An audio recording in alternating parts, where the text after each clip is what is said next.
Ok. ¿Me escuchan? Estoy acá haciendo unas cosillas con el equipo. Sí, profe, pero se escucha un poquito bajo. No sé. Eso es por mi micrófono.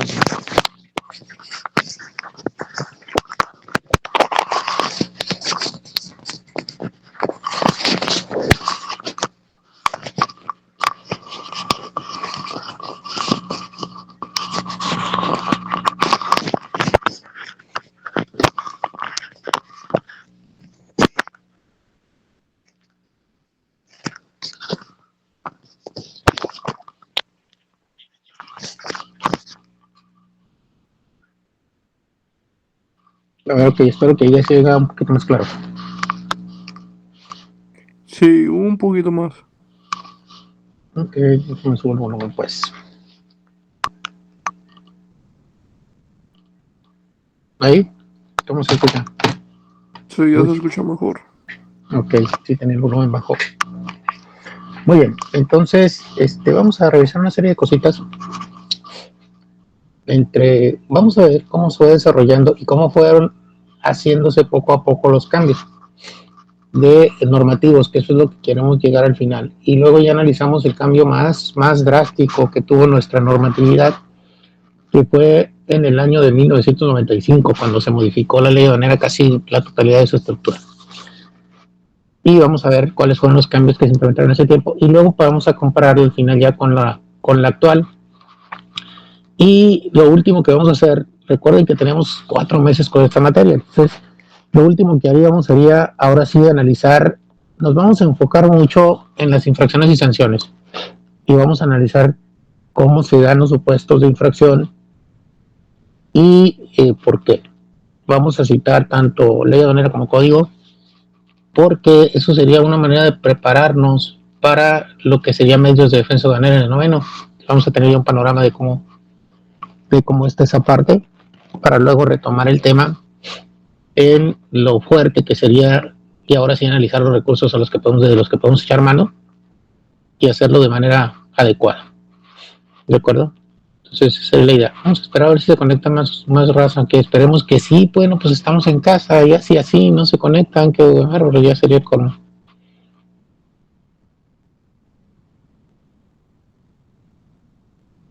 Entiendo que les dé flojera hasta la escuela, pero pues ahorita está tranquilo. Y no me lo esperaba, de hecho. Me avisaron anoche, pues, como a la hora que les mandé el mensaje por ahí, a esa hora me avisaron apenas. Pero tampoco yo creo que ya se lo esperaban, aunque sí sabían que estaba para la tarde el problema, porque los de la tarde, sí me fijé que estaban llegando muchos así imágenes de los profes dando en línea de la tarde. Y yo dije, qué raro. Pero de ratito ya llegó el mensaje que también hasta la mañana se extendía.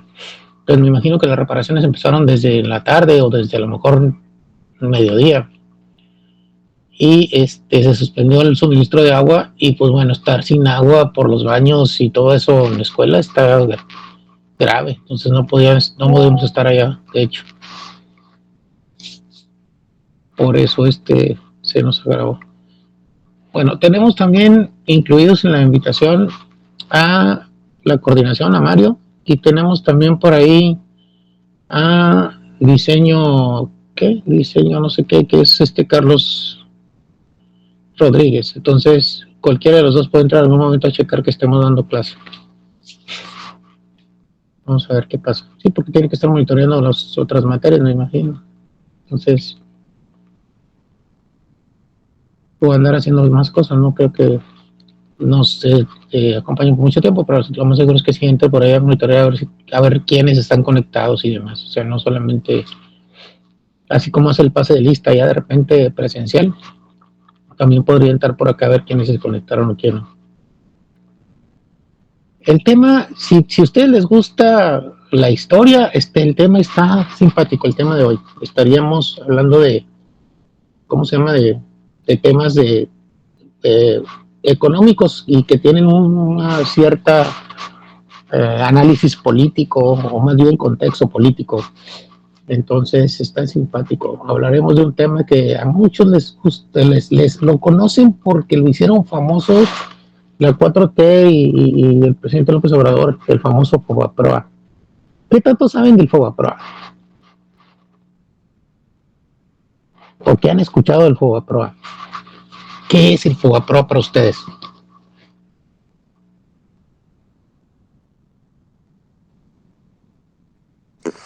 Cuando la deuda le hicieron como... Ay, no me acuerdo bien, creo que le hicieron como para nosotros, no me acuerdo. Creo que nos dejaron bien endeudados. Sí, algo hay detrás de todo eso. A ver, Efraín Roberto, ¿qué sabes tú del FOBAPROA? ¿O qué has escuchado por ahí? Pues igual que el Sergio, que pues nomás sé que nos dejaron bien endeudados y creo que se le echaron la culpa al presidente del Cedillo, creo, o el Salinas, uno de esos dos. Pero fuera de ahí ya no sé mucho. Ahorita vamos a ver una breve, dura como 8 minutos el video de un personaje que es como un maestro de universitario que nos da una explicación muy puntual de lo que es el FOBAPROA y luego ya queda a contexto de nosotros juzgar si fue una medida buena, si fue una medida mala, si fue una medida necesaria, si pudo no haberse hecho, no sé, mil cosas que te dejan después de ¿cómo se llama? De razonamiento, ¿sale? Y se ha satanizado mucho el tema porque ha servido para echarse carrilla entre políticos. Y pues vamos a ver qué es el contexto. Realmente, desde el FOBAPROA y la crisis del 95 se vino cocinando desde antes, desde el sexenio de Salinas y de ¿cómo se llama? De López Portillo y demás personajes. Entonces no es tan fácil de entender a menos que conozcas un poco la historia. Y bueno, pues para que lo conozcan bien y pues luego cuando escuchen del tema ya saben de qué se trata. Y luego qué generó todo eso, ¿no? ¿Qué cambios fue generando todo ese contexto? ¿Qué es lo que nos interesa a nosotros? O sea, realmente analizar los cambios normativos que se dieron a raíz de todo eso. Es lo más interesante. Vamos a esperar a ver quién más llega a conectarse. Tenemos 2 horas para esperarlos, a ver si llegan.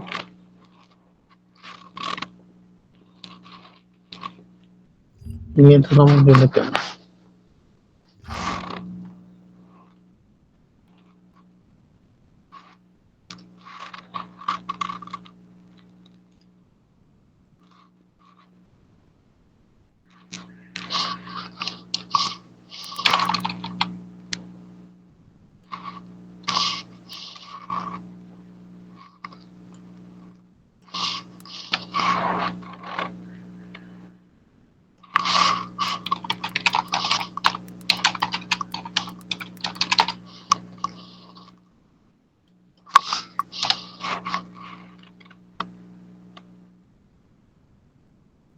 Si escuchan teclados es que estoy acá moviéndole a mi computadora, no piensen que son ruidos extraños ni nada de eso.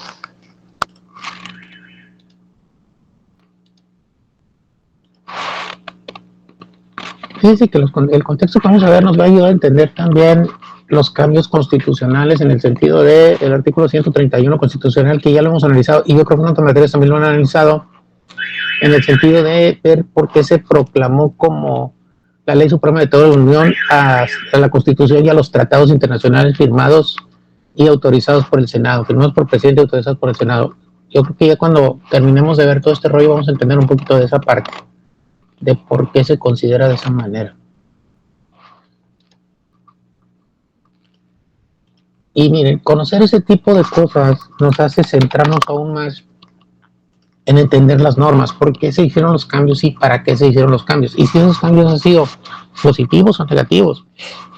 Hasta ahorita, por el crecimiento económico que tuvo el país, yo diría que son positivos. Aunque tengamos ese problema, miren, la deuda todos los países tienen, inclusive Estados Unidos, el poderoso Estados Unidos, en la crisis de la pandemia, empezó a apoyar a los ciudadanos fuerte.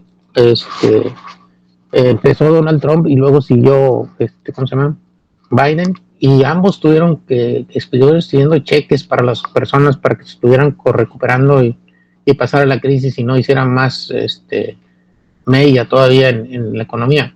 Y también traen arrastrando una deuda con el Banco Mundial, o no sé si con el Banco Mundial o con el Fondo Monetario Internacional, de varios millones de dólares por ese paso. Entonces, no se crean que todos los países tienen en algún momento algún tipo de deuda. Y bueno, pues los países nosotros que venimos históricamente con retraso económico, pues lógicamente más, ¿no? Entonces, es de alguna manera entendible el hecho de que estemos en ese supuesto. Y bueno, lo único que queda sería seguir apostando al crecimiento económico para poder superar esa deuda. Y todo lo que se derive de todo esto, no solamente la deuda.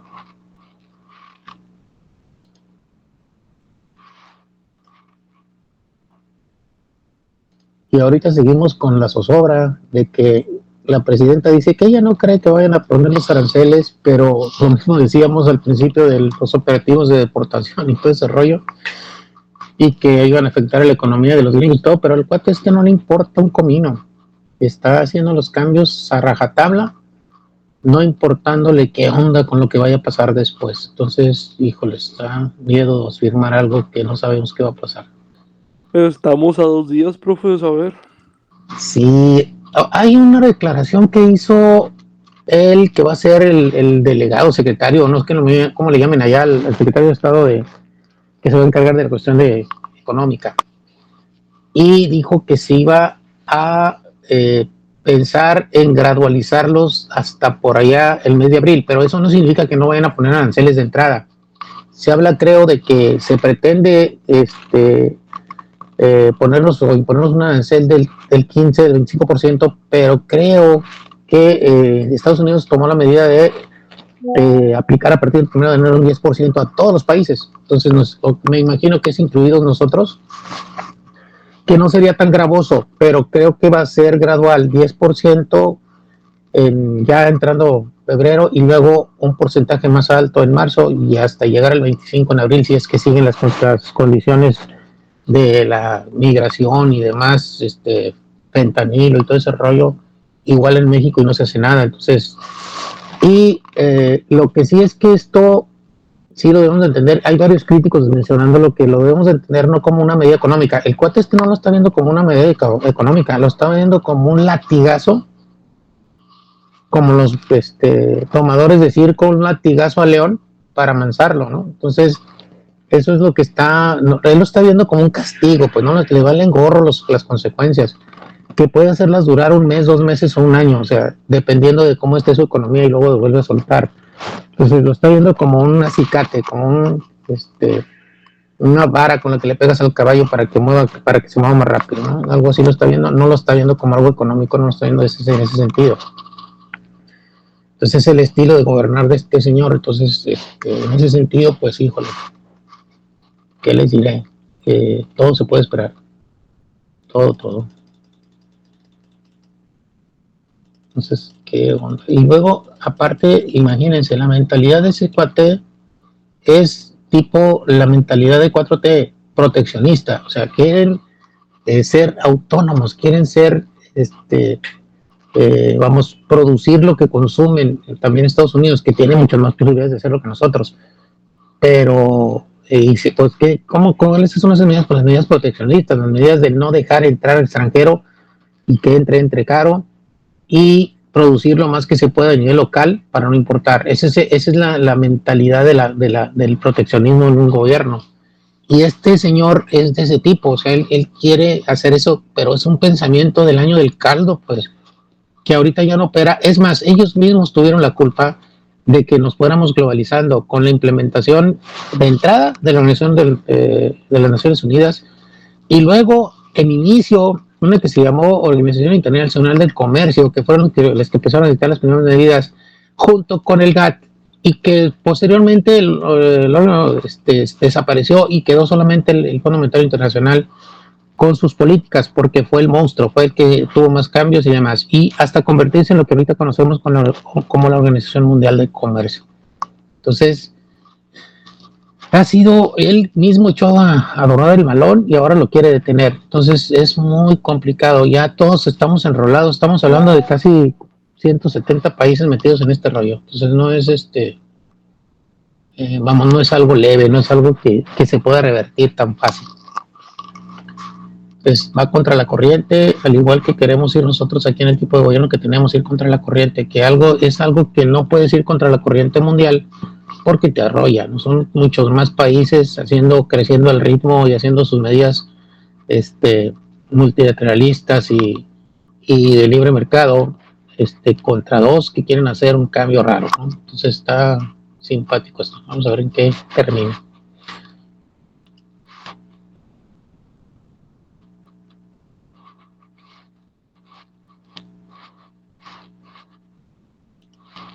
Vamos a ver en qué termina todo este suceso histórico.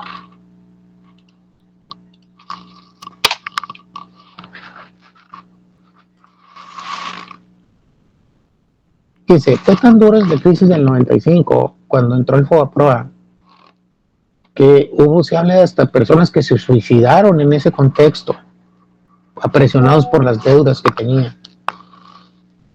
Fue un cambio, solamente los que lo vivieron o lo vivimos, porque a mí sí me tocó estar en ese circo, era cuando yo estaba como jefe de departamento en la regional de aduanas y tenía un nivel económico tranquilo, pero también nos las vimos apretadas. De hecho, yo vengo arrastrando una bronca con tarjetas de crédito desde entonces. Entonces, estuvo grave, estuvo grosero. Y cuando ya ahorita vemos el contexto de todo lo que se hizo y por qué sucedió, podemos entender muchas cosas. Que cómo ver la desesperación de ver cómo se te está desquebrajando el país te puede orillar a tomar decisiones que después puedes arrepentirte de ellas, ¿no? Pero por lo pronto es lo primero que se te ocurre. Lo mismo pasa cuando estás en crisis monetaria en una familia. O sea, tomas decisiones de repente locas de, por ejemplo, endeudarte muy feo con alguien, pero para sacar el momento y después andas batallando para pagar esa deuda. Más o menos algo semejante pudo haber sucedido. Muy bien, entonces déjenme, ahora sí vamos al contexto de las cosas. Y vamos a comenzar con ver el inicio del tema con nuestra presentación de PowerPoint. Déjenme se les comparto eso.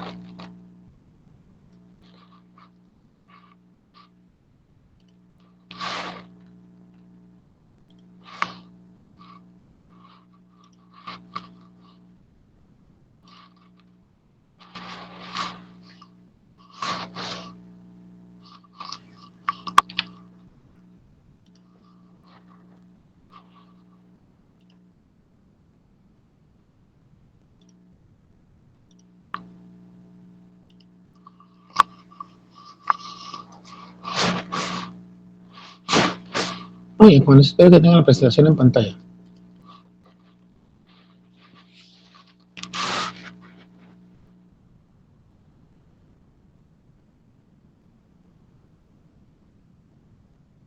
¿La tienen? Sí, profe. Muy bien, estamos conectados.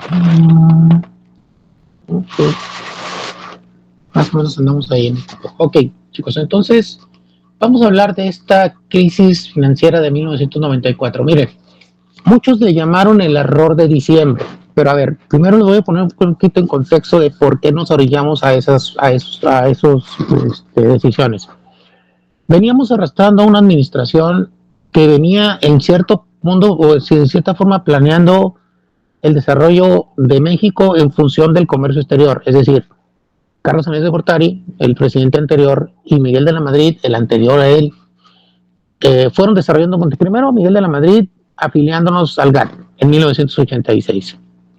Luego de 1988 a 1994 estuvo Carlos Salinas de Gortari. Los dos, ambos presidentes eran tecnócratas. Ya les he explicado eso de quiénes son los tecnócratas, ¿no?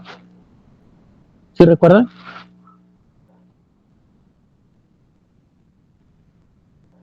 No, si no, díganme, no pasa nada, yo les vuelvo a platicar. No me acuerdo, profe. Bueno, miren, hay dos tipos de gobernantes que tenemos en México. Unos son los políticos, y no solamente en México, en los países distintos.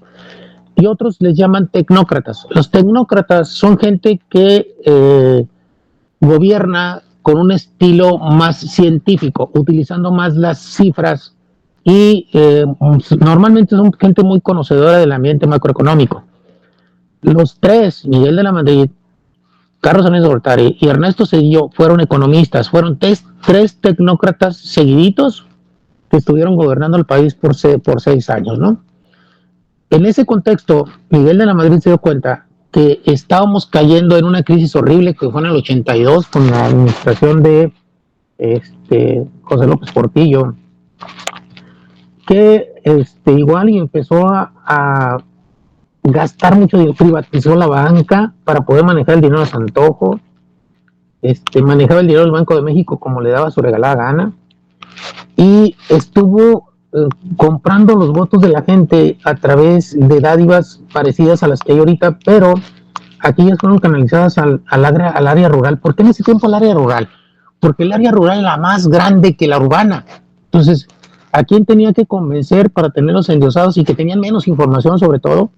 Pues a los del campo, a la gente del campo, y empezó a regalar mucho dinero por allá. A ver, te cuenta, les daba trabajos, sin ser trabajos. Por ejemplo, construyó muchas carreteras, pero con la ayuda de las gentes del área rural, ponía a unas personas a hacer agujeros y detrás de ellos iban otros tapándolos. ¿Para qué? Para pagarles dinero para que ellos estuvieran bien, que estuvieran tranquilos. Y en ese tiempo, yo me acuerdo que la gente se quejaba de que los ejidatarios se le pasaban más borrachos que trabajando, porque pues recibían el dinero sin el mayor esfuerzo. Pues estaba muy, a través del Banco Rural se llamaba en ese tiempo la institución. Entonces en ese tiempo hubo mucho despilfarro. Viene la primera devaluación, estábamos hablando de que el peso andaba alrededor de los 1 y pico y se devaluó hasta los 3 pesos, casi 3 y pico. Pero bueno, entonces ya le pegan duro a López Portillo en ese sentido, y entra Miguel de la Madrid y ve que todas esas políticas pues estaban encaminadas a que nos fuéramos a una crisis, aparte de que era el sistema de gobierno era proteccionista, o sea, no se encarecían las importaciones a lo loco, o sea, las mercancías de importación eran carísimas. Y hagan de cuenta, imagínense en ese contexto del México antiguo, cosas bien caras a la importación y artículos bien chafas en el mercado local. Entonces era lo que tenías que consumir. Entonces estamos hablando, por ejemplo, en Estados Unidos ya se vendían televisiones de color, aquí había puras televisiones de blanco y negro y chiquitas, y eso era lo que tenías, porque las televisiones de color eran para ricos, ¿no? Eran las importaciones. Entonces ese tipo de cosas se fueron, bueno, protegiendo hasta que llega el momento en que dice, si seguimos por este camino, dice el primer tecnócrata que entró al gobierno, que fue don Miguel de la Madrid, si seguimos en ese camino, vamos a reventar como país. Entonces, firma la entrada de México al GATT, que ahora te conocemos como la OMC, y empieza ahora sí una nueva era para México, empiezan a considerarse ahora sí la reducción de aranceles, etcétera, etcétera. Miren, en la entrada, cuando firmamos, tuvimos que bajar nuestra tarifa de aranceles del 50% que andaba en ese tiempo al 35% promedio. Pero en los bienes que se tenían tratos de nación más favorecida, o sea, que fue una de las cláusulas que se firma cuando entras al GATT, teníamos que bajarla hasta el 13%, y estamos hablando de los alimentos, estamos hablando de ese tipo de cosas, no la tecnología, no la manufactura. Y en el contexto después del Telecán, tuvimos que bajar todavía más, al 4.2% en promedio el arancel. Entonces, pero eso nos abrió los mercados, eso nos abrió la entrada a otros mercados, pero de manera muy fuerte. Entonces, estamos hablando de que los empresarios ya tienen más opciones. Y don Carlos Salinas presumía, vamos a abrir las puertas de otros compradores y vamos a vender todo lo vendible. Eso es lo que decía, y es verdad. O sea, empezamos a vender todo lo vendible. Entonces, hagan de cuenta, en ese contexto llega Carlos Salinas de Gortari, lo que hizo mal fue que empezó a gastar mucho dinero. Se empezó a hacer inversiones de gobierno para mantener contenta a la gente. Obviamente había ingresos, había movimientos, se disparó mucho la manufactura, las obras de construcción, las obras de infraestructura. Entonces, por ahí se empezó a canalizar mucho dinero, pero el gasto público era muy fuerte, algo parecido a lo que pasó en el sexenio anterior, que se destinó mucho dinero a obras que costaron mucha lana y que estábamos en un régimen deficitario del presupuesto, o sea, estamos gastando más de lo que estamos ingresando. Pues bueno, en ese tiempo pasó eso. Llega al final del sexenio de este cuate, y bueno, ya entrega con un déficit fiscal muy fuerte, y pues bueno, Ernesto Zedillo, también conocedor del tema, empieza a analizar los datos, y para finales del sexenio de Carlos Salinas empezó a hacer cambios. Ya empezó, él fue el que creó la ley para liberar al Banco de México, para ser autónomo, para darle autonomía al Banco de México. Pero aún así no se aplicaba al 100%, se aplicó al 100% en el sexenio de Zedillo, darle toda la autonomía al Banco de México para que él manejara el nivel de inflacionario, que dictara las normas para obtener créditos bancarios, etcétera, etcétera. Ya fue cuando se empezó a dar más fuerte, pero fue a partir de la crisis financiera, o sea, a partir de después del problemota, ¿no? ¿Y por qué vino el problema? Porque entran y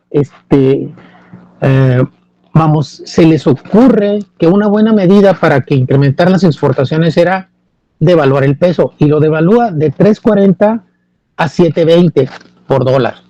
Entonces, eso provocó sí que hubiera más compras, pero también provocó que los inversionistas extranjeros que tenían su dinero apostado aquí dijeran, yo me voy de aquí porque esto se va a poner feo. Y empezaron a sacar sus capitales. Hubo fuga de capitales en diciembre del 94. A eso se le llama el error del 94. El error de diciembre. ¿Se acuerdan que por ahí han escuchado el tema del error de diciembre? ¿Tú, Efraín, has escuchado hablar de eso? Lo que llaman el error de diciembre. No, profe, pero sí se me hace interesante. Ahorita que lo mencionó, pensé que se refería cuando las elecciones para el Salinas que ganó, que hubo como un fraude o algo así, que hubo algo medio turbio, pero no. Eso más bien es político. Nosotros estamos hablando de la cuestión económica por el mercado y todo ese rollo. Eso también está, pero eso es parte de otra historia que la vería en una materia como ciencias sociales, y que acá estamos hablando de fenómenos económicos. Y el fenómeno económico que fue, fíjense, Ernesto Zedillo devaluó el peso, no él solo. Él hizo una reunión con empresarios, y entre todos los empresarios dijeron, creo que es buena idea devaluar el peso para que compren más bienes, o sea, para que se les haga más barato comprar bienes y vendamos mucha mercancía. Pero nunca pensaron en el reflejo que pudiera darse en la inversión. Y obviamente los inversionistas empezaron a retirar sus capitales, y no tuvimos ya forma de mantener el precio del peso. O sea, ya automáticamente teníamos esa devaluación en automático, ¿no? Así. Entonces, bueno, se juntaron las dos cosas y nos fue como en feria, ¿de acuerdo? Y luego viene, obviamente, a la fuga de capitales, viene una escasez de dinero en los bancos. Y olvídense de los grandes inversionistas, había pequeños inversionistas, gente que en ese tiempo se decía que era mejor tener el dinero trabajando en el banco porque daban tasas de intereses muy altas, a tenerlo tú trabajando. Entonces, todo el mundo invirtió su dinero en los bancos apostando a eso. Y aparte, se liberaron mucho, no había reglas para dar créditos, y los bancos se soltaron dando créditos a lo tonto, a todo el mundo. Y todo el mundo presumía que, oye, ya me dieron un crédito para mi casa, ya me dieron un crédito para mi carro. Entonces empezaron a tener créditos a lo loco, y cuando no hay dinero, o sea, los ahorradores también empezaron a meter su dinero, pero sin ningún respaldo, no había respaldo de nada, o sea, no había cómo asegurarse del dinero que tú invertiste y alguien pidió prestado, ese que pidió prestado tuviera alguna forma de regresar ese dinero, o sea, pagarlo, pues. Entonces, eso se volvió un problema, que es cuando entra el rollo del FOBAPROA, ¿sale? Entonces, y luego vemos esta parte después pero eso fue posterior con las medidas que se tomaron en el 95 en adelante. Pero antes que sigamos con este tema, vamos ahora sí ver el rollo de cómo se suscitó el FOBAPROA, que tiene un poquito de lo que les acabo de platicar, pero vamos a tener el contexto completo con un especialista, ¿de acuerdo? Dejo de compartirles aquí. y nos vamos a compartirles un video. Dura 8 minutos, pero está bien interesante, chicos. No le pierdan la atención porque aquí es donde vamos a saber a ciencia cierta por qué y cómo se instituyó esa famosa deuda enorme del FOBAPROA que llevamos todavía cargando hasta la fecha. ¿De acuerdo? Va, déjenme les comparto ahora la nueva forma de presentación.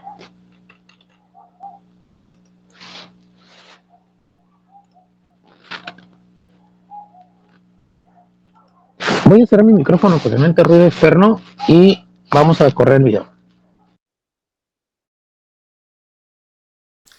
¿Han escuchado hablar del FOBAPROA y quieren saber qué fue y por qué es tan polémico en México?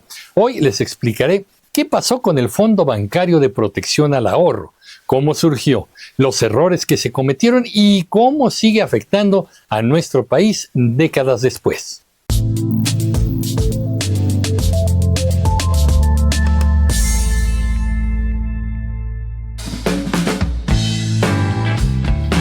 ¿Qué es el FOBAPROA? El FOBAPROA fue un fondo creado en 1990 con un propósito muy claro: proteger los ahorros de los mexicanos en caso de que algún banco tuviera problemas económicos. En otras palabras, era una especie de seguro para los depósitos de los ciudadanos. Pero el problema no fue su creación, sino lo que pasó durante la crisis económica de 1994, cuando el FOBAPROA se convirtió en una herramienta para rescatar a los bancos en quiebra. Y ese rescate terminó costándole muchísimo dinero al país y a todos los mexicanos, por supuesto. ¿Qué circunstancias llevaron al FOBAPROA? Para entender por qué se activó el FOBAPROA, primero debemos hablar de lo que pasó en México a principios de los años 90. Si eres un profesional con experiencia o habilidades avanzadas, Estados Unidos te necesita. La privatización de los bancos. En 1991, el gobierno de Carlos Salinas de Gortari decidió privatizar los bancos. Se vendieron a empresarios, pero muchos de ellos no tenían experiencia en el sector financiero. ¿El resultado? Los bancos comenzaron a operar de forma riesgosa, otorgando créditos sin suficientes garantías. La crisis económica de 1994. En diciembre de 1994, ya con Ernesto Zedillo como presidente, estalló una grave crisis económica conocida como el Error de Diciembre. El peso mexicano se devaluó fuertemente, las tasas de interés se dispararon y miles de personas y empresas dejaron de pagar sus créditos. El colapso de los bancos. Esto fue el punto de mayor crisis. Con tantos deudores que no podían pagar, los bancos comenzaron a quebrar. Esto puso en peligro los ahorros de millones de mexicanos. Para evitar una catástrofe financiera, el gobierno decidió intervenir utilizando el FOBAPROA. ¿Y qué hizo el FOBAPROA? El gobierno utilizó el FOBAPROA para comprar las deudas incobrables de los bancos. Básicamente, las pérdidas de los bancos se convirtieron en deuda pública, es decir, una deuda que todos los mexicanos tendrían que pagar a través de sus impuestos. En pocas palabras, el FOBAPROA le dio dinero a los bancos para que estos pudieran sobrevivir, pero ese dinero era de todos los mexicanos. Ahora los bancos ya no debían dinero y los que lo debían éramos los mexicanos. En teoría, esto se hizo para evitar que los bancos colapsaran y que la economía se hundiera aún más. Pero hubo muchos problemas en el proceso. Errores y polémicas del FOBAPROA. Falta de transparencia. El manejo del FOBAPROA fue opaco. No se sabía exactamente cuánto dinero se estaba utilizando ni cuáles eran las condiciones del rescate. Se actuó en total opacidad. Bancos mal administrados. Muchos de los bancos que recibieron ayuda habían sido mal manejados. Sus dueños habían otorgado créditos a empresas propias o de amigos, lo que agravó las pérdidas. Impacto en los ciudadanos. Aunque el rescate bancario protegió a los grandes ahorradores y a los bancos, dejó a miles de mexicanos con deudas impagables y a pequeños ahorradores desprotegidos. Deuda a largo plazo. El costo del rescate fue altísimo. Se estima que la deuda inicial fue de unos 552 mil millones de pesos de aquella época. Esta deuda se convirtió en un compromiso que México sigue pagando hasta el día de hoy. Consecuencias en el México actual.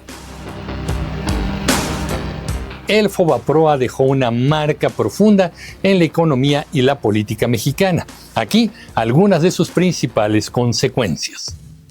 Deuda pública. El Fobaproa se transformó en el Instituto para la Protección al Ahorro Bancario, el IPAB, en 1998, pero la deuda sigue vigente. En 2024, todavía se destinaba dinero del presupuesto federal para pagar intereses de esa deuda. Desconfianza en el sistema bancario. El rescate generó una gran desconfianza entre los ciudadanos, pues se percibió como una medida para proteger a los ricos, mientras los ciudadanos comunes pagaban las consecuencias. Debate político. El Fobaproa se convirtió en un tema recurrente en la política mexicana. Partidos y ciudadanos siguen utilizando como símbolo de los errores del pasado y de la corrupción en el sistema financiero. No hay candidato hoy en día que no mencione al Fobaproa para dar mayor contundencia a su discurso. El uso de capital del Estado para dar liquidez a los bancos fue señalado como un acto de corrupción y aprovechamiento por parte de los banqueros, quienes ingresaron las deudas de las instituciones a la cartera vencida que rescató el gobierno. Es decir, que las deudas de los bancos fueron y siguen siendo pagadas con los impuestos de los mexicanos, capital que pudo ocuparse, pero no fue así, para otros ámbitos como salud, infraestructura, educación y cultura principalmente. ¿Qué aprendimos del Fobaproa? El caso del Fobaproa nos deja varias lecciones importantes. La importancia de una buena regulación bancaria. Un sistema financiero sin supervisión adecuada puede colapsar y arrastrar a toda la economía. Transparencia en las decisiones gubernamentales. El manejo opaco del Fobaproa generó desconfianza y sospechas de corrupción. El impacto de las crisis económicas. El error de diciembre nos recuerda cómo las decisiones políticas y económicas pueden tener consecuencias duraderas para toda la población. ¿Fue el Fobaproa un mal necesario? El Fobaproa sigue siendo uno de los temas más polémicos en la historia reciente de México. Aunque ayudó a evitar un colapso mayor, también dejó una deuda que los mexicanos seguimos pagando. En su esencia, era una herramienta diseñada para evitar una catástrofe económica, como la conocida como El Corralito en Argentina en 2001, cuando los ahorradores no pudieron retirar su dinero de los bancos. Sin embargo, su manejo lleno de corrupción trasladó la deuda a la población. Si tú, quien está viendo este video, eres mexicano, también sigues pagando la deuda del Fobaproa. Yo también. ¿Pero qué opinan ustedes, comunicativos? Yo soy Emilio Pineda y los espero en el próximo capítulo de Comunicreando. Pásenla bien. Hasta pronto.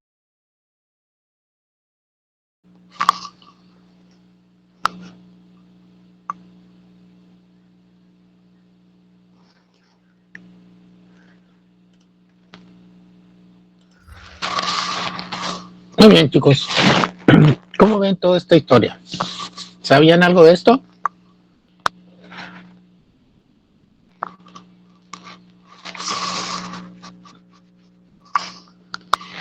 Vamos a ver, los que son más en estos rollos metidos son Efraín y Sergio. A ver, ¿qué ven hoy ustedes de esto? ¿Algo de lo que escucharon ahorita? ¿Sabían?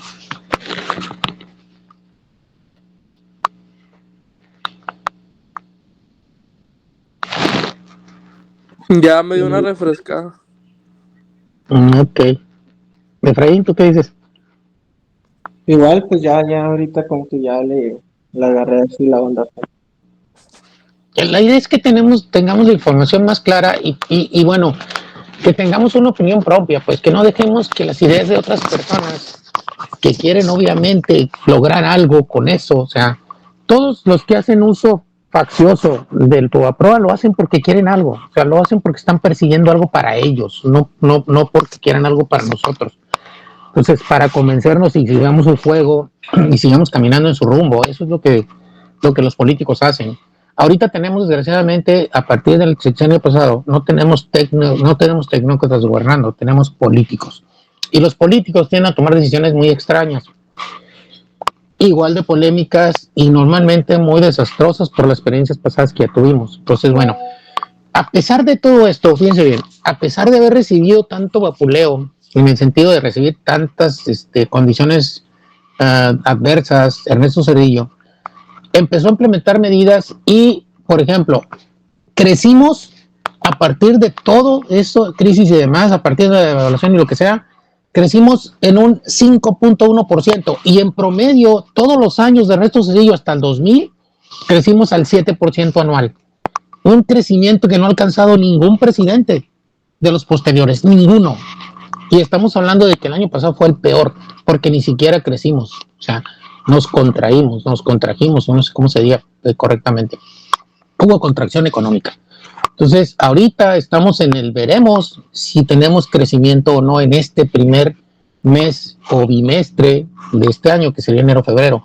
Vamos a ver cómo se comporta la economía, porque no hemos estado creciendo. Y ahorita con la crisis que estamos teniendo entre política económica y de dimes y diretes, menos. Entonces vamos a tener así como que un crecimiento extraño. Y se pronosticaba, para efectos del ¿cómo se llama?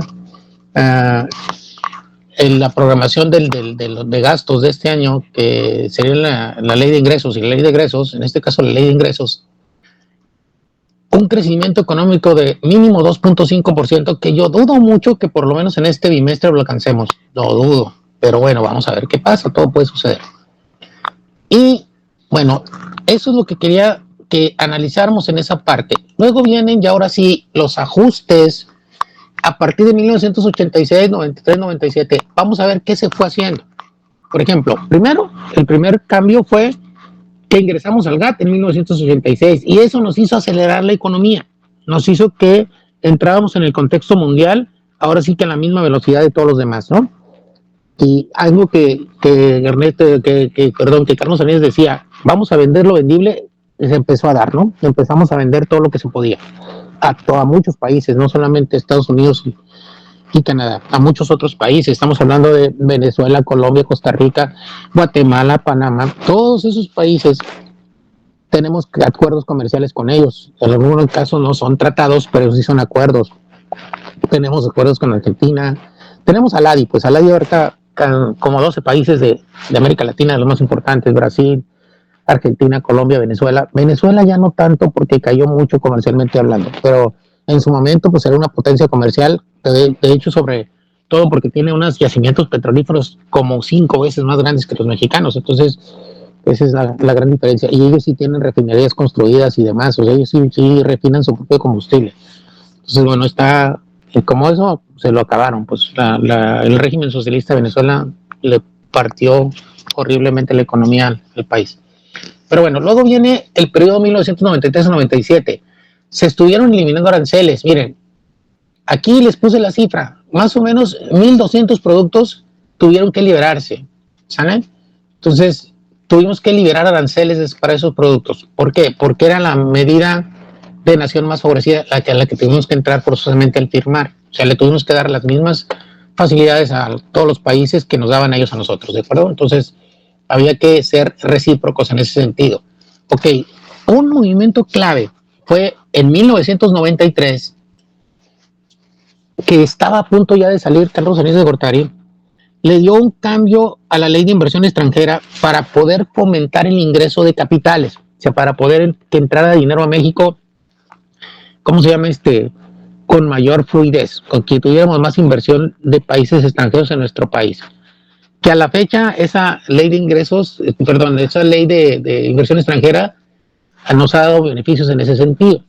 Entonces, bueno, por ahí tienen una actividad que tiene relación con esto. ¿Sale? Quiero que analicen la ley de inversión extranjera y sus cambios para que podamos entender cómo ha beneficiado en la historia moderna a nuestro país esa ley, que fue una de las que cambiaron. Cambiaron muchas otras, pero esta es muy importante en ese sentido. Ok, se simplificaron los procedimientos aduaneros y por eso se hizo un cambio muy fuerte, que es el que vamos a analizar enseguida de esta clase. La siguiente clase sería analizar los cambios de la ley del 95. ¿Para qué? Para agilizar los procedimientos aduaneros, para simplificarlos y para automatizarlos. Vamos, fue cuando nació ya el mecanismo de selección automatizada y cosas así, de las que creo que les platiqué yo, que cuando empezamos con este rollo, la revisión se determinamos primero con un ánfora de bolitas verdes y rojas y después con un semáforo medio extraño que le tenías que presionar un botón para que te diera un color verde o rojo en tus revisiones, ¿no? Entonces, pero luego viene ya el sistema del SAI, ahora sí con un poco más sofisticado en el que se te imprimía el resultado. Entonces, esos son los cambios más fuertes que hubo en la ley del 95. Ok, se establecieron como controles las normas oficiales mexicanas. Recuerden que teníamos que liberar el comercio, pero también teníamos que proteger a los nuestros, a nuestros consumidores. Había que garantizarles que estaban comprando cosas que les iban a ser útiles y que no y tratar de nivelarlos de posibles fraudes, ¿sale? De productos que con engaños les dijeran que compraban algo y no les cumplían. Esas famosas cremas adelgazadoras que todavía hasta la fecha se siguen vendiendo, o las pastillas mágicas que te adelgazan en 3 días y cosas de esas. Eso es lo que tratan de evitar las normas oficiales mexicanas. Las normas oficiales mexicanas son un retomar de las normas internacionales, son un reflejo de las normas que ya se están manejando a nivel internacional. Es decir, la protección al cliente final o al consumidor la practican todos los países para proteger a sus pobladores de cuestiones de salud, de ecología, de muchas cosas, ¿no? Seguridad personal y demás. Entonces, y aún así pasan accidentes. No sé si se han enterado, por ejemplo, de teléfonos que estás hablando y cargando al mismo tiempo y les han explotado en la cara los teléfonos celulares y cosas así. Entonces, aún con todas esas medidas, pasan accidentes. Imagínense si no hubiera esas medidas. Muy bien. Hay una ley por acá, déjenme, voy acercando las diapositivas por tema para que no se me vaya ninguno. Nos vamos a este punto. La Ley Federal de Competencia Económica. Se crea con esta ley un organismo desconcentrado que se llama COFESE. La COFESE fue creada precisamente para buscar que no se practicaran, que no se hicieran monopolios y que no se hubiera prácticas anticompetitivas. Es decir, que las empresas no hicieran algo en contra de los consumidores finales, haciendo, no sé, acaparando la venta de un solo producto para dar el precio que les diera su regalada gana. Esos son los monopolios. Entonces, trataron de hacerlo eso a través de eso. Y esta COFESE, como organismo desconcentrado y autónomo, le dio una buena imagen a nuestro país, pero ¿qué creen? Le acaba de desaparecer la 4T. No le gustan los organismos autónomos. Y según ellos es dinero desperdiciado y no sé cuánto, entonces va a ver qué consecuencias tiene. Miren, lo único que estamos haciendo con ese tipo de medidas es darle unos golpecitos, a lo mejor todavía muy leves, a libre comercio con otros países, a donde que empiecen a dudar de la transparencia del manejo de las prácticas comerciales en México. Eso es un pequeño timbre de alarma para los países y de alguna manera estamos dando herramientas para que en la renegociación del tratado pudiera ahora sí tener herramientas Donald Trump para salirse del tratado y quitarnos del medio.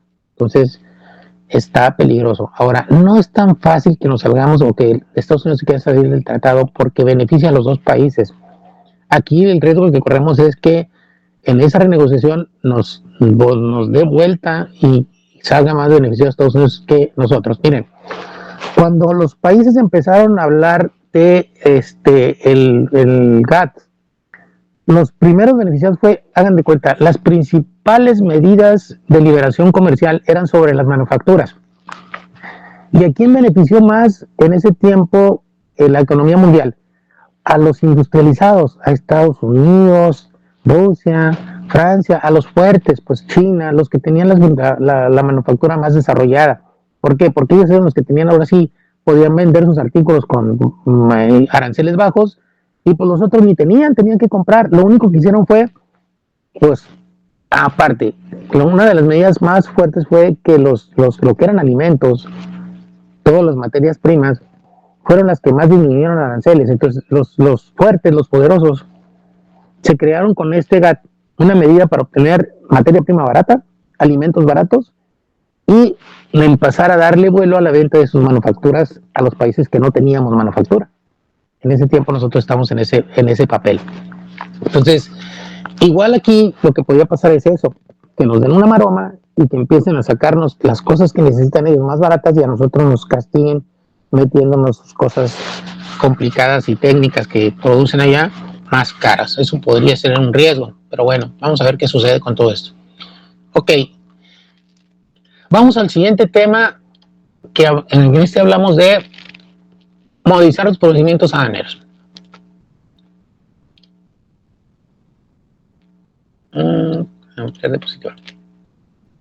Ok. Desde 1991 había ya una ley de protección a la propiedad industrial. Bueno, nosotros teníamos que hacer esto y modernizar nuestra ley. Se promulga esta ley y con ello le damos más certeza a la inversión.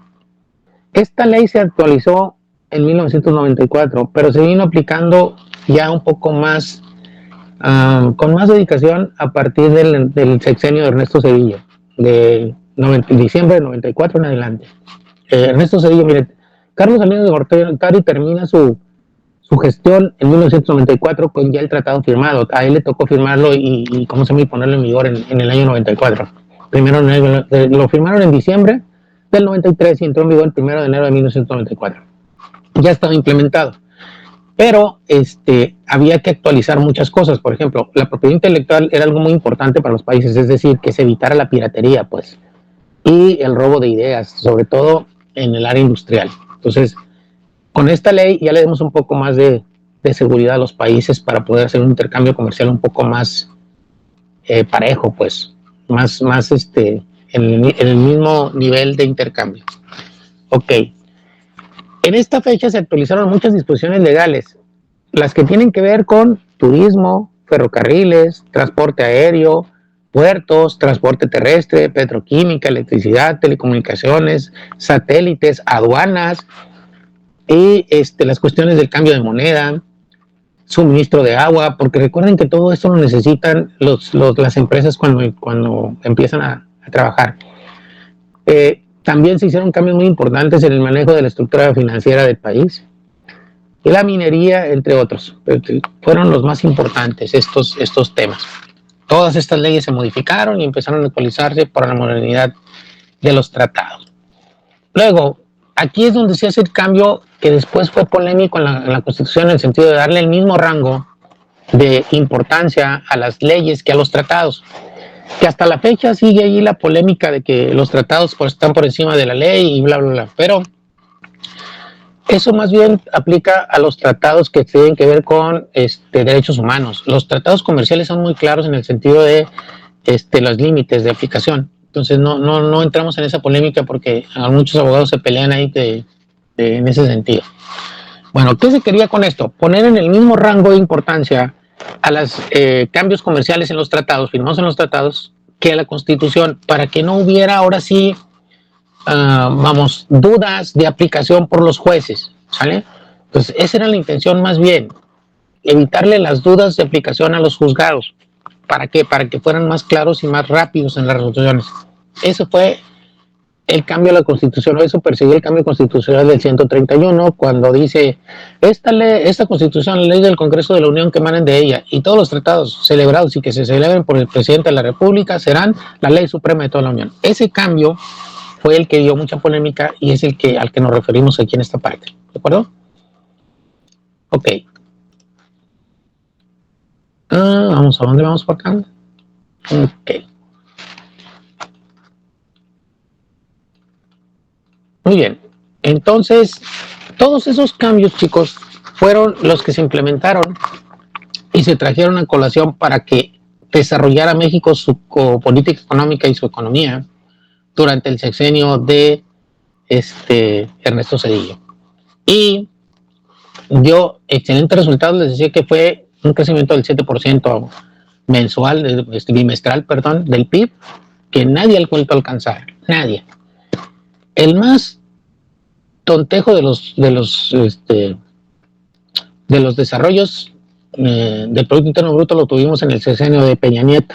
Peña Nieto creció en un promedio mensual del 2.5 y aún así crecimos. Entonces, y aún con todo lo que robaron y que no se puede comprobar nada de eso, pero que pues todo el mundo sabemos que pasó. Pero estamos hablando de las medidas tan puntuales que tomó desde el sexenio de Zedillo en adelante, cómo mantuvo la economía en un muy buen nivel. Entonces, a pesar de las administraciones que venimos después. Y bueno, eso ya sería cuestión de analizar los comportamientos y las disposiciones que siguieron manejándose después con Vicente Fox. Otra de las cosas que se le atribuye como un papel demócrata a Ernesto Zedillo fue que él no metió las manos en las elecciones cuando ganó el PAN. O sea, él se hizo a un lado, no movió el aparato de gobierno para que el PRI ganara, y pues ganó el PAN, que era el partido que más se acercaba y el que más creía la gente en ese tiempo. Ahorita ya existen muchas cosas extras, pero algo que lo debilitó y lo eliminó prácticamente como partido al PAN fue una división interna enorme. Cuando ya tenían el poder encima, eso fue lo que los perdió. Y ahorita está pasando algo muy parecido con Morena. Andan un pleito interno enorme que puede provocarles igual una división tan fuerte que pudieran dividirse de tal manera que pudieran perder mucho de lo que han ganado, mucho del terreno que han avanzado. Eso lo veremos con el tiempo y la historia nos dirá qué onda. Entonces, muy bien, chicos. Entonces, para que le den contexto a esto, les puse esta actividad. Vamos a ver la cuestión de los cambios normativos generados y vamos a analizar sobre todo esta ley, la ley de inversión extranjera, que fue la que disparó la inversión de empresas de otros países en nuestro querido México. ¿Sale? ¿Cuáles fueron los cambios que atrajeron esa inversión, que le hizo más atractivo invertir en México a los demás países del mundo? ¿Sale? Entonces, echen un vistazo por ahí a ver qué cambios hubo. Es para hacer un trabajo de investigación, tienen que googlearlo, y lo que yo les sugiero es que manejen fuentes confiables de información, o sea, manejen páginas .org, .gov, y así páginas que sean o las escuelas .edu, perdón, las universitarias, que de estos análisis el que tiene muchos es la UNAM. En revistas jurídicas de la UNAM hay muchos análisis de este tipo, y si se van por ahí, yo creo que pueden encontrar en esas páginas de revistas jurídicas de la UNAM algo muy confiable para hacer su infografía. ¿Vale? Vamos a hacer una infografía donde nos van a explicarme cuáles fueron los cambios de la ley de inversión extranjera que hicieron la inversión más fluida en México. ¿Sale? ¿De acuerdo? Muy bien.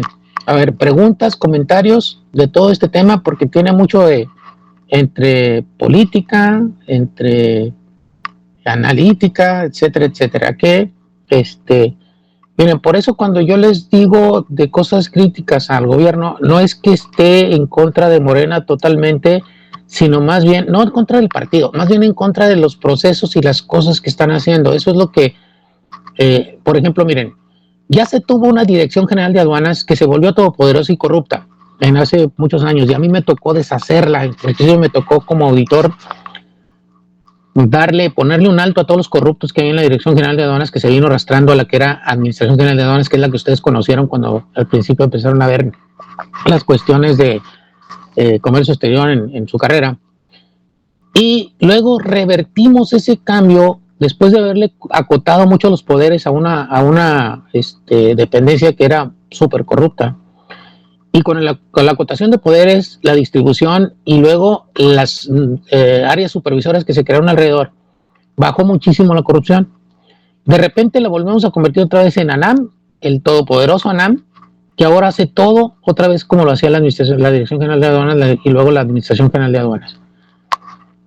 Medida que puede crear un ente burócrata o burocrático que pudiera convertirse en un nido de corrupción como el que había en el tiempo anterior, porque no le tenían que rendir cuentas a nadie, no tenían por qué aclarar nada, y una vez, y aparte manejado por el ejército, que es un organismo que no es nada transparente en sus actuaciones, la verdad es que sí entran muchas dudas en el sentido de que caigamos otra vez en un manejo no transparente de las aduanas como el que había hace muchos años.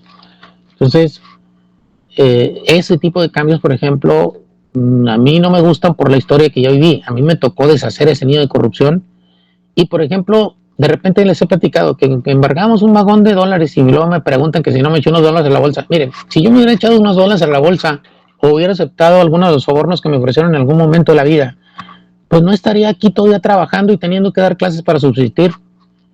Entonces, tenía ya mi buen dinerito y todo. Imagínense, yo no tengo vicios de ningún tipo, ni siquiera alcohol tomo.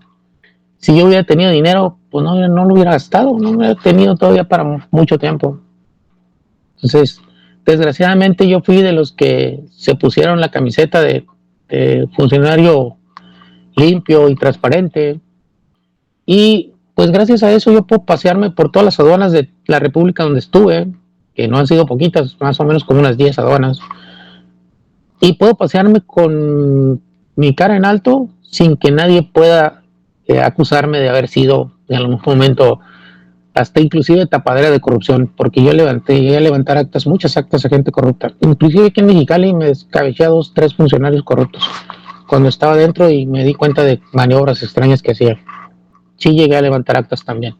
Entonces, pues para que se den una idea, cuando yo actué así de esa manera, buscando mucho que la corrupción desapareciera por completo las aduanas y demás, y luego terminas quedando fuera y no lo logras, y luego ves los cambios que van en lugar de hacia adelante, hacia atrás, pues sí te quedan muchas dudas de por qué y para qué. ¿Por qué esos cambios y para qué son esos cambios? ¿Cuál es la meta final de esos cambios? Muy bien, jóvenes. Entonces, a lo mejor con esto ya entienden un poco más de las posturas que de repente pongo, que a veces a ustedes no les gustan porque son les gustan las medidas que están viendo, pero a mí me causan mucho ruido algunas porque yo ya vi a dónde llevan ese tipo de medidas antes, ¿no? Yo sí he vivido la historia, a mí me tocó estar en todo este revuelo, yo entré a la Secretaría de Hacienda en 1980, en el 86, cuando empezaron los cambios ya para adecuarnos al libre comercio, yo ya estaba dentro. Entonces, y a partir de 1990 más, porque me convertí en auditor de aduanas. Entonces, toda esa historia que les estoy contando, yo la pasé en carne propia, yo la viví, pues. Todas esas historias de corrupciones yo las vi, se llevaban, las hacían en mi cara, pues, y me tocó levantar actas a muchos funcionarios y algunos, por ejemplo, inclusive con todas las actas que levantamos y evidencias, tuvieron que salir huyendo del país porque eran funcionarios muy corruptos. Entonces, ese orgullo me queda de ese tiempo, ¿no? Y además que colaboramos mucho a manuales que ahorita son de operación que se llevan a cabo dentro de el MOA, por ejemplo. El MOA nació en Torreón, en el grupo de trabajo del que yo formaba parte. Yo no lo hice yo solo, éramos 7 personas trabajando en ese manual. Y luego se lo retomó México, lo agrandaron, lo patentaron, y ahora el MOA es una creación de la anterior Administración General de Aduanas, cuando nació en la Regional de Aduanas del Norte Centro con nosotros.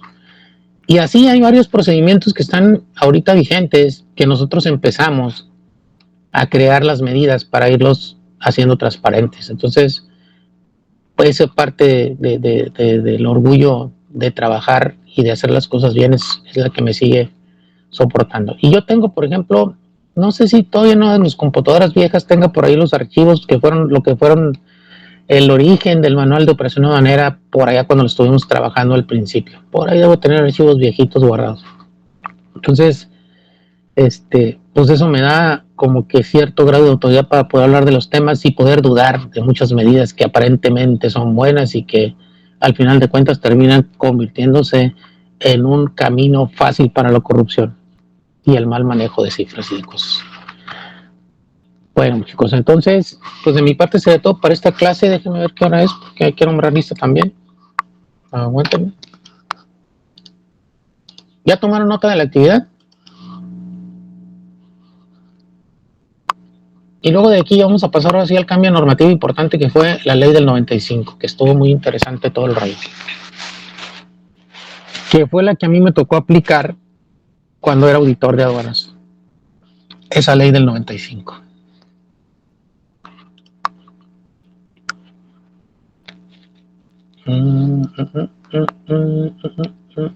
Déjenme ir por allá. La lista de asistencia. ¿Se les hace fácil la actividad o está medio complicada para ustedes? Díganme. Todo bien, profe, no está tan difícil. No, yo creo que está... Sí, les digo, hay revistas jurídicas de la UNAM, seguramente van a encontrar tema ahí, porque ellos han analizado todos los cambios normativos de todas las leyes. Entonces, hay historiadores que escriben para la UNAM muy interesantes y con mucha sapiencia, son muy buenos. Vaca Pico San Medenís. Presente. Gracias. González Nieto Ana Karen. Presente. Gracias. Guerrero Ruiz Efraín Roberto. Presente. Gracias. Guerrero Valdés Naomi Yareli. Naomi. Ok. Ibarra Montoya Adrián. Presente, profe. Gracias. Sarabia Rodríguez Eduardo. Presente, profe. Ok. Valenzuela López Vanessa Daniela. Presente. Gracias. Vela Montes Elizabeth. Presente, profe. Gracias. Centeno Cortés Ángela Daniela. Bueno. Ok, chicos, entonces ya tienen el tema ahí. Me gustaría que leyeran para que se informen un poco más de todos estos temas. Y a mí me gusta interesarlos porque a través de entender la historia y sus cambios, podemos entender los cambios actuales y cómo verlos, cómo analizarlos desde una perspectiva de más analítica, pues no solamente de buenas intenciones o de cualquier cosa, no, más bien ver desde un sentido crítico todos los cambios para saber si son buenos y son malos. Por ejemplo, la desaparición, que esa acaban de decretarla los condenados senadorcitos y diputados de Morena, la desaparición de los órganos autónomos, como la COFESE, como ¿cómo se llama esta de comunicaciones? No me acuerdo, hay otro organismo de comunicaciones que también desaparecieron, el INAI. El INAI es que se encarga del manejo transparente de la información. Entonces, son muy importantes y son cosas que se fueron creando para estar bien con los demás países, para darle transparencia a las decisiones en México. Y esos cambios, ese tipo de cambios, fíjense bien, de acuerdo con los tratados, chicos, debíamos haber comunicado esos cambios por lo menos con 6 meses de anticipación a nuestros socios comerciales. ¿Por qué? Porque así lo estipula el tratado, que cualquier cambio legislativo que afecte la relación comercial o que vaya en contra de las disposiciones firmadas en tratado, tienen que dársele aviso por lo menos 6 meses antes al país, a los países firmantes, para que puedan analizarlos y dar su opinión al respecto. Y bueno, aquí se avisó de ese cambio, pues casi prácticamente con los dedos en la puerta. Lo hicieron corriendo en el mes de diciembre, a todo vapor, porque querían dárselo como regalo de despedida al señor presidente. Entonces, lo mismo hicieron con los cambios en cuanto al Poder Judicial, que tampoco fueron muy bien vistos por la comunidad mundial, en el sentido también de la afectación de los tratados. Eso les da menos certeza jurídica. Entonces, y ahorita agréguenle que los jueces que se van a poner a votación, ¿ya vieron cómo se van a elegir? ¿Vieron ayer o antier cómo lo va a elegir el Senado? A una parte de los jueces que van a entrar a elección. ¿Sí lo vieron o no? No, profe. Bueno, lo van a resolver por un sorteo, le llaman insaculación. Van a meter los nombres en una tómbola y alguien va a meter su manota y va a sacar un nombre nomás a lo loco, sin saber siquiera si tienen preparación suficiente, buena reputación moral, o sea, todos esos requisitos que dijeron que tenían que tener y los iba a analizar un comité. Los comités están renunciando y están diciendo, no, aviéntenselo ustedes, y le están haciendo así. O sea, ni siquiera analizan a ver quién nos van a lanzar como candidatos. ¿Y quién les garantiza que esa tómbola no pusieron 10 veces el mismo nombre porque quieren que ese se quede? ¿Quién les garantiza que no? Entonces, eso es una forma bien arcaica. Es como cuando nosotros le dábamos revisión los contribuyentes con bolitas rojas y verdes, porque dependía mucho de la transparencia. Podíamos haber puesto 8 bolitas verdes y 2 rojas, o podíamos haber puesto 5 rojas y 5 verdes y que les tocara muchos rojos. Entonces, eso apuesta mucho a la transparencia en el manejo de cada uno de los funcionarios. Y miren, a lo mejor podemos creer mucho en un líder y su transparencia. Por ejemplo, estamos hablando de López Obrador, de la doctora. Pero ustedes creen que todos esos 500 pelafustanes que están en la Cámara de Senadores y Diputados, todos son iguales de transparentes y honestos? Yo lo dudo mucho. Entonces, la verdad es que sí está manejándose de tal forma que puede provocar tanta duda en los grandes inversores que podían desertar, así como pasó en el año 94 con don Ernesto Zedillo, que se le fueron los inversionistas. Podría pasar aquí. Estamos hablando ya de que, por ejemplo, General Motors acaba de amanecer con que si Estados Unidos pone aranceles, se va a llevar su planta a Estados Unidos. Entonces, o sus plantas a Estados Unidos. General Motors tiene una planta enorme en Saltillo, con miles de empleos. Si se la llevan, ay caray, no quiero ni pensar qué va a pasar entre Monterrey y Saltillo con la economía. Entre Monterrey, entre Nuevo León y Coahuila, que son los estados. Entonces, por ejemplo, vamos a esperar qué pasa, pero sí estamos dando pasos muy como de tontitos en el camino, la verdad. Desde mi punto de vista, claro. Puede haber puntos de vista distintos a mí. Pero bueno. Ok, chicos, entonces, a menos que tengan algún comentario ustedes por ahí, que nunca comentan nada, condenados, siempre se quedan ahí. Ya no sé si de veras entendieron el tema o qué rollo, pero ojalá y esto les sirva de motivación para llegarse más información, para que no escuchen solo el comentario que hace por alguien por ahí, que te cae bien o que así, y se pongan a analizar un poco más de información para saber, para opinar más con propiedad de los temas.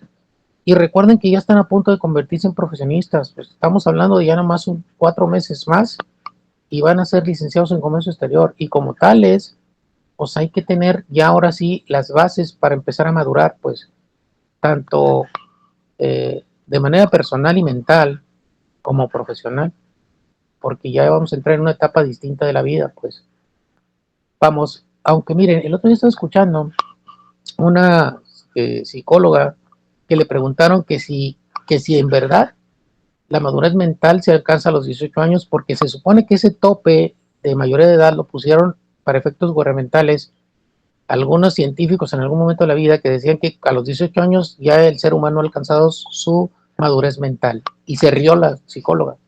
Dice, no, miren, en ese caso Estados Unidos pone la mayoría de edad para hacer muchas cosas, para consumir alcohol o para manejar o para cosas así, a los 21 años.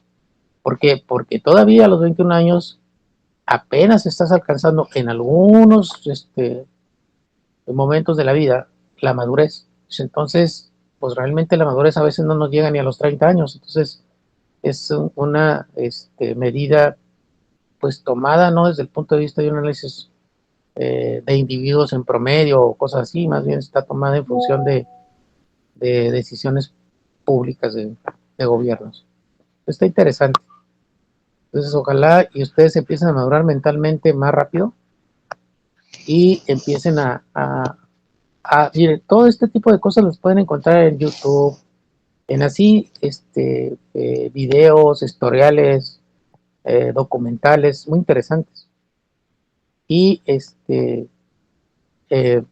en Facebook hay grupos que se hablan por ejemplo, hay muchos grupos de comercio exterior en donde aparecen noticias cada día muy interesantes, algunas muy viejitas, pero algunas muy novedosas. Entonces, empiecen a afiliarse a ese tipo de organismos y todo para que puedan tener más información y estar más metidos en, ya escogieron esta carrera, no la dejen porque mire, les puedo garantizar que si de veras se dedican a esto y de veras entran en este mundo, van a tener muchas satisfacciones. Eso lo puedo garantizar yo porque a mí me dejó muchas satisfacciones el comercio exterior. Me ha dejado muchas satisfacciones el comercio exterior.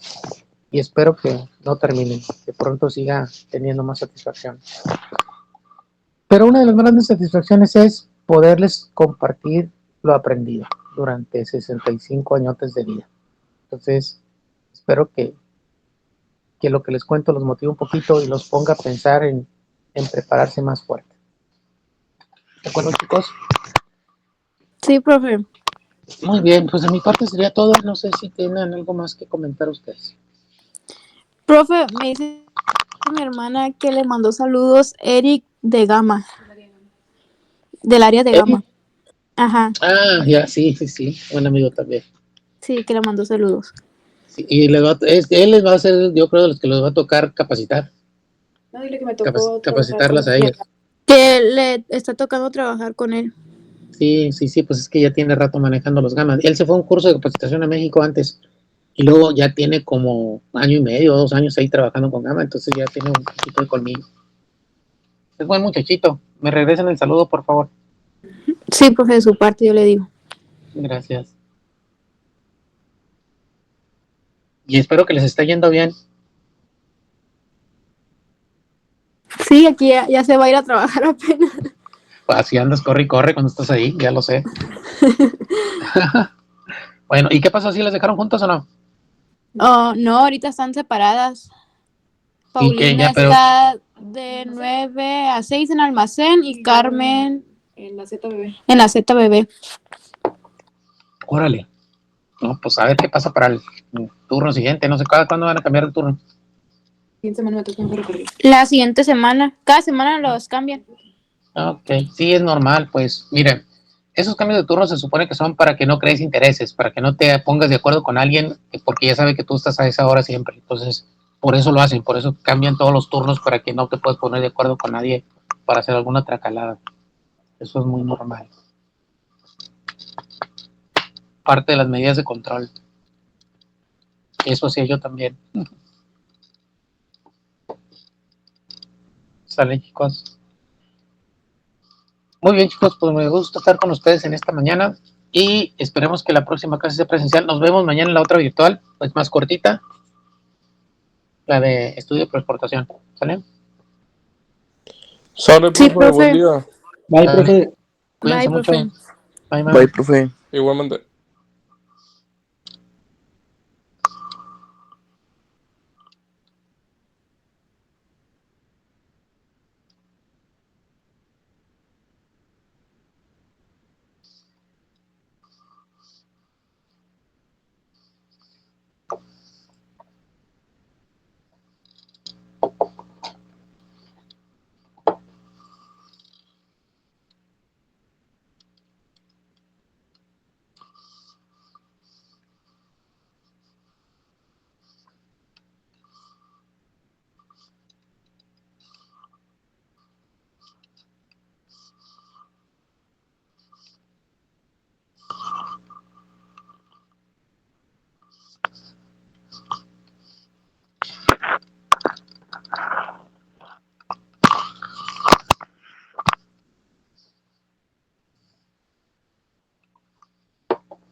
Yeah.